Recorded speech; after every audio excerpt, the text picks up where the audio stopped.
Hello there and welcome to another one of these Lexical Lab 1 minute English videos. If you like this video, make sure you subscribe to our YouTube channel and check out our website www.lexicallab.com to find out more about the online courses we offer. This week in one of my classes I had one of those strange serendipitous moments that sometimes happen.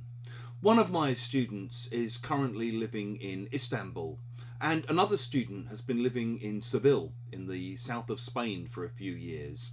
And he mentioned in class the fact that he was planning to meet his parents in Istanbul over Christmas.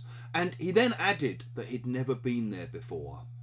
On hearing this, the student living in Istanbul got quite excited and started saying, "Oh, you must try and meet up. We must try and meet up when you're here. And it's an amazing city. I'm sure you're going to love it. The only thing is, the centre of the city gets very crowded." At this point, the student in Seville responded by saying, "Ha! You make that sound like a bad thing. I like crowded and noisy. I'm a real city person." We often use this expression, "you make that sound like a bad thing," when someone is saying something to us that they intend to make sound negative or that they intend to be a criticism. But for us, we don't feel like that about it. We see what they're saying as a positive.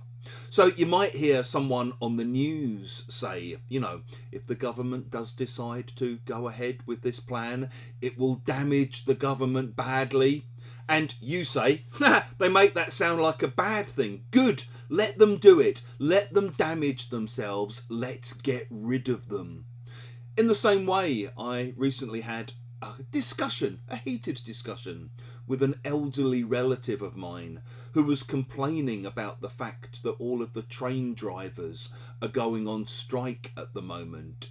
And he said, well, the problem is, right, if the rail drivers strike and then they get a pay rise, everyone's going to want a pay rise.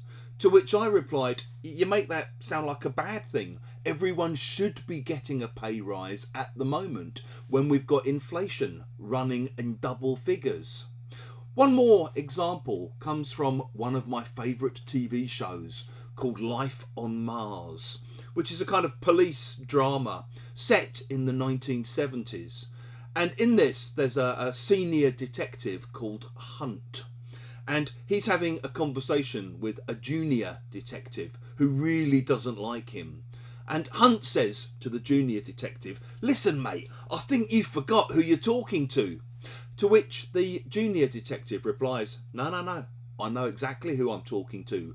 An overweight, over-the-hill, tobacco-stained, borderline alcoholic homophobe with a superiority complex and an unhealthy obsession with male bonding. The senior detective lets this settle for a little minute and then says, "You make that sound like a bad thing." If you've enjoyed this video, please do click the like button. Please do share it with your friends, your colleagues and your students. And in the comments section below, we'd like to see little conversations where you think you might use "you make that sound like a bad thing."